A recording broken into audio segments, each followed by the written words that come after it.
आप सबको जय मसीह की। परमेश्वर का बहुत धन्यवाद हो आज आपके साथ फिर से एक अच्छी संगति से जुड़ने के लिए। और आइए आज हम वचन में चलें। उससे पहले मैं आपसे रिक्वेस्ट करना चाहूँगा कि हमारी इस वीडियो में स्क्रीन के ऊपर आपको 3 व्हाट्सएप नंबर दिखाई दे रहे होंगे।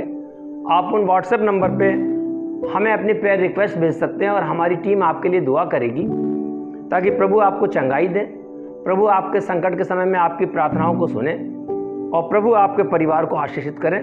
तो उन नंबरों पर आप हमें व्हाट्सएप कर सकते हैं और हमारी टीम के सदस्य आपको कॉल करके आपके लिए दुआ करेंगे।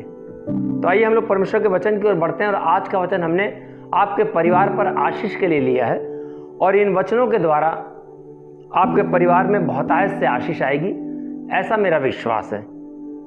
तो देखेंगे हम लोग भजन संहिता की पुस्तक है, उसका 115 अध्याय और उसकी 13 से 15वीं आयत, 3 आयत को हम लोग देखेंगे।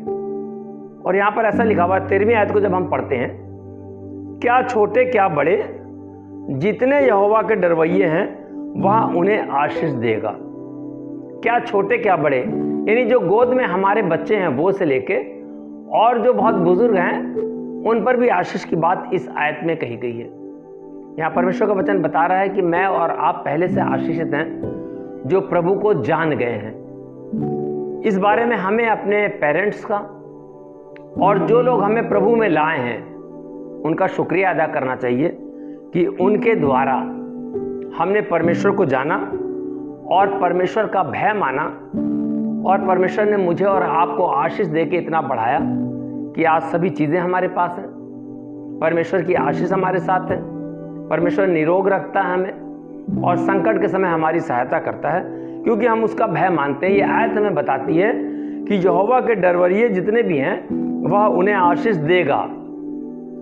एक चीज़ ये होती है कि आशीष देता है या आशीष दी थी, लेकिन बाइबल यहाँ बता रही कि यदि हम यहोवा का भय हमेशा अपने जीवन में मानते रहें तो निरंतर मुझे और आपको आशीष देता रहेगा।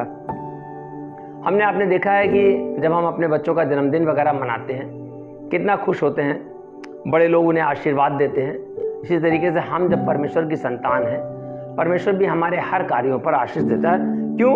क्योंकि हम उनका भय मानते हैं। और इसकी 14वीं आयत में हम लोग देखेंगे कि यहोवा तुमको और तुम्हारे लड़कों को भी अधिक बढ़ाता जाए। यानी परमेश्वर केवल मुझे आशीष नहीं दे रहा है, परमेश्वर हमारी संतानों को भी आशीष दे रहा है। क्योंकि बाइबल बताती है कि हम आशीष के वारिस होने के पात्र हैं या हम आशीष के वारिस होने के लिए बुलाए गए हैं। यानी परमेश्वर चाहता है कि हमको बढ़ाए और बढ़ाता जाए। यानी आज जो आपकी प्रॉस्पेरिटी है, अगर आपको परमेश्वर नीचे से गरीबी से निकाल के ऊपर लाया, परमेश्वर चाहता है कि आप और बढ़ें। यदि परमेश्वर ने आपको शिक्षित कराया है, परमेश्वर चाहता है कि आप हाई क्वालिफिकेशन को, हाई एजुकेशन को प्राप्त करें। और हमारे जो बच्चे हैं, यहाँ लिखा ना, यहोवा तुमको और तुम्हारे लड़कों को भी अधिक बढ़ाता जाए। यानी परमेश्वर मुझे भी बढ़ाना चाहता है और हमारे आपके परिवार के जो बच्चे हैं उनको भी बढ़ाना चाहता है। ये तभी संभव है जब हम परमेश्वर के भय में उसके साथ साथ कदम से कदम मिलाते चलते रहें। और 15वीं आयत में यहाँ पर ऐसा लिखा है, यहोवा जो आकाश और पृथ्वी का करता है उसकी ओर से तुम आशीष पाए हुए हो।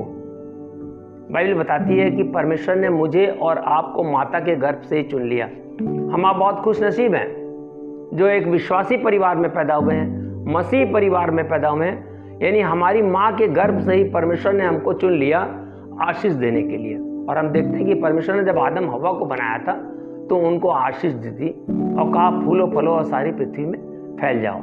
इब्राहिम को परमेश्वर ने आशीष दी थी कि तेरी संतान आकाश के तारागणों के समान और बालू के किनकों के समान में सारी दुनिया में फैल जाएगी।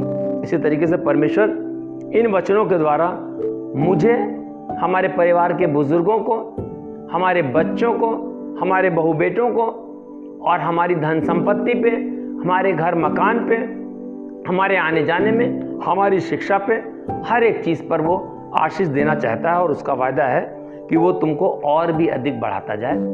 इन वचनों के द्वारा हमारी टीम की परमेश्वर से दुआ है कि आप अपने परिवार में रोज़ बरोज़ प्रभु की अगुवाई में आगे बढ़ते जाएं, हर प्रकार की तरक्की करें। गरीबी आपके घर से दूर हो, किसी भी प्रकार का संकट अगर आपके ऊपर है तो वो दूर हो, कोई मुकदमेबाजी है तो उसमें प्रभु आशीष दे के आपको विजयी कराए। धन संपत्ति की कमी है तो प्रभु वो दे आपको, और सबसे ज़्यादा आशीष आपको आत्मिक जीवन में बढ़ने की दे, ताकि हमारी आने वाली पीढ़ियां भी इस वचन के द्वारा आशीषित होती रहें। इस वचन से आपको बहुत बहुत आशीष मिले। जय मसीह की।